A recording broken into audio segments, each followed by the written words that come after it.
Hey Wisecrack, real life Jared here. I know you got used to only Rick and Morty quick takes, but the biggest show on earth just wrapped its 7th season, and man, there were some amazing moments. The Jamie Tyrion reunion, the incredible battles, Lady Olenna's death scene, Arya murdering the Freys, the zombie dragon going ham, plenty of awesome stuff. But to be honest, in our humble opinion, the show just doesn't feel as magical anymore. And of course we had to ask ourselves, why? Game of Thrones, by virtue of adapting George R.R. Martin's revolutionary series, got us all hooked by refusing to play by the rules of the fantasy genre, or even normal TV. It took turns we never saw coming, killed characters we were sure would be around for the endgame, and turned the tropes of the fantasy genre inside out. It was that willingness to show the ugly side of the lords and ladies that made us fall in love. These days, it's feeling a little Eagles Rescue the Boys from Mount Doom. Why? Maybe it's because Game of Thrones set up the unique, specific rules for its world, made promises about what we could expect or not expect, and now that it's time to pay off those ideas, well, it just feels like a different show. So let's talk about whether or not Daenerys and friends have lost their edge in today's quick take on Game of Thrones Season 7, and as always, spoilers ahead. Before we can explain what's going on with Game of Thrones, we need to talk about story structure, 3-act structure to be specific. Even if you've never heard that phrase before, you've seen it in action because almost every story in the world follows it. Without getting too much into detail, we can describe 3-act structure like this. In Act 1, the major players and central conflicts are introduced. In Act 2, events complicate those conflicts, and finally in Act 3, these conflicts are resolved. These categories are used to describe parts of a story, so while they may seem like arbitrary cutoff points, they are indicative of patterns we see in almost every story. So let's take that basic structure and apply it to Game of Thrones. Act 1 is the first 2 seasons. We meet the Lannisters, the Starks, Daenerys, and the whole gang. We learn about the Iron Throne and how everybody wants it. We even see the White Walkers. The first act culminates with each side taking positions and making their moves. Act 2 is the war itself. We see the costs, Robb at the Red Wedding, Stannis burning his daughter, Joffrey getting poisoned, all with the undead threat looming in the background. These days, we're firmly in Act 3. Jon and Dany are preparing to face off with the White Walkers, while Cersei is going crazy trying to hang on to her newfound power. The show pretty much nailed Acts 1 and 2. Not only did they establish characters in conflict, they did so in a creative way that challenged our expectations.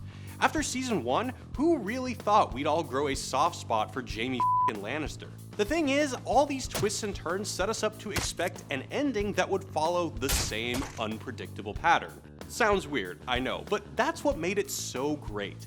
In Season 7, that's turning into a bit of a challenge, so let's see how it happened. The show made 2 major promises early on. First, it was a dedication to breaking down the attractiveness of the fantasy world. It's not all gowns and gallantry. Instead, it showed us the dark underbelly and cruelty that infects every inch of Westeros. The knights aren't paragons of justice, they're rapists and murderers. The beautiful prince isn't kind, he's a spoiled monster. Honor doesn't help you reach new heights, it puts you in jail. Magic isn't something friendly, it involves sacrifices and shadow monsters. The good guys who fight for justice don't always win. In fact, they usually die because everyone else is playing dirty. The Lancelot-Guinevere-style forbidden love between a knight and his queen, in Game of Thrones, that's incest. This is the show that killed Robb Stark, who would be the hero in any other fantasy story at his uncle's dang wedding. A double subversion since Robb was living out the narrative of love overcoming all, only it didn't. The Lannisters cut off Ned's head because he was too loyal. They shoved a kid out a window for seeing something he shouldn't have. These moments were more than just cool bits of TV. They were signals that Game of Thrones was not business as usual. That brings us to the second major promise. The show promised us that actions would have consequences. We see this in episode 1. A man shirks his night watch duties and Ned decapitates him, no questions asked. That's the world of the show.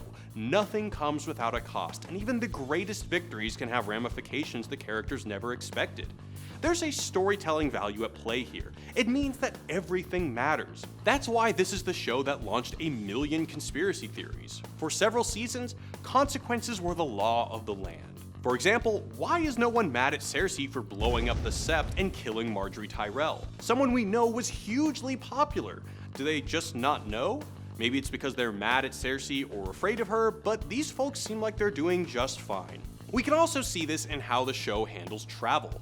These days, the logistics push the limits of plausibility. For instance, Gendry turns into Usain Bolt and sends a raven at a speed far greater than an unladen swallow, which crosses Westeros, a continent described as the size of South America, to Daenerys, who flies her dragons back across the continent all before the Magnificent Seven can even get frost in their beards. See, it's not just that fast travel strains credulity, it actively harms the dramatic action of the show. When travel stops being a factor, so does the danger of traveling. One huge element of the travel times in Thrones' early storytelling is the implication that something could go wrong on any trip. Bandits, stone men, slavers, whatever. That risk means that we can imagine a huge number of possible outcomes, but in fast travel world, that's not really on the table. All of that nuance, the repercussions, the sense that anything can happen any moment is now gone. It got traded for expedited plotting. And, well, it's a trade that makes sense. There were only 13 episodes left when the season started, but it's changed the nature of the show. Game of Thrones was so interesting for the first 5 seasons and change because it was decidedly not your daddy's fantasy story. Now, this is something that any parent could recognize. All the tired and familiar tropes that Game of Thrones was deconstructing are back in full force. Unambiguous evil? Check. Unkillable chosen ones? Check. Deus Ex Machina rescues? Check. Check. Check.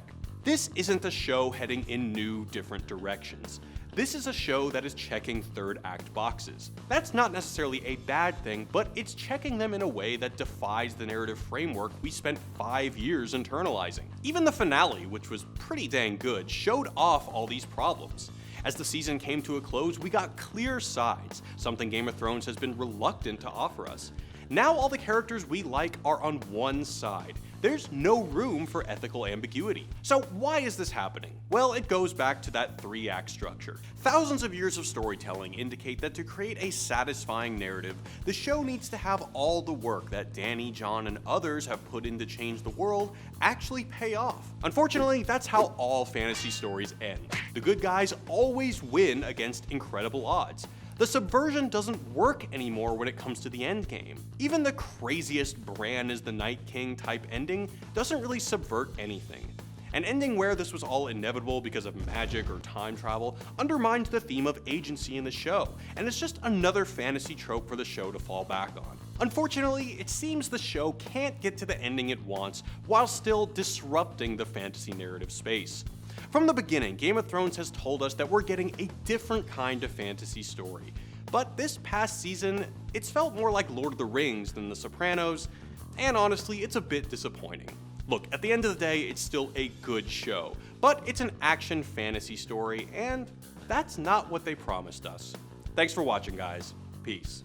If you're looking for more Wisecrack quick takes on the latest stuff, be sure to check out our Rick and Morty podcast, The Squanch, where we break down every single new episode. And if you're looking for more Game of Thrones stuff, be sure to check out our other videos here, and you can find all this in the description too. Catch y'all next time. Peace.